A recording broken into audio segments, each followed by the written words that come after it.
जय हिंद दोस्तों। इस वीडियो में हम लोग जो प्रतिरोधों का श्रेणी क्रम संयोजन और समांतर क्रम संयोजन दोनों को जो प्रैक्टिकल में देखेंगे।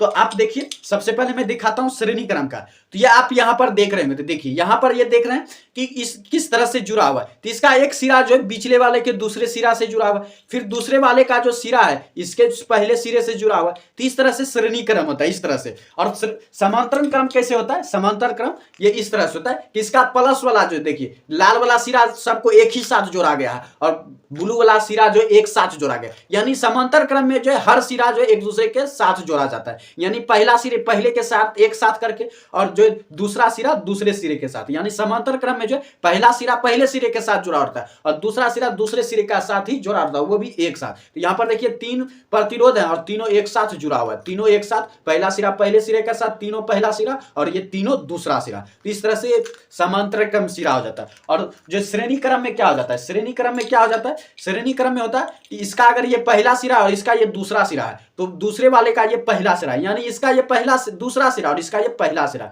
यानी कि उल्टा है कि पहले प्रतिरोध का दूसरा सिरा जो है दूसरे प्रतिरोध के पहले सिरे से जुड़ा हुआ है। उसी तरह जो दूसरे प्रतिरोध का जो दूसरा सिरा, दूसरे प्रतिरोध का दूसरा सिरा तीसरे प्रतिरोध के पहले सिरों से जुड़ा हुआ है। ये लाइन बाय लाइन जुड़ा हुआ है। ये जो है श्रेणी क्रम है कि लाइन बाय लाइन जुड़ा हुआ है। ये लाइन बाय लाइन जुड़ा हुआ है। ये जो है श्रेणी क्रम।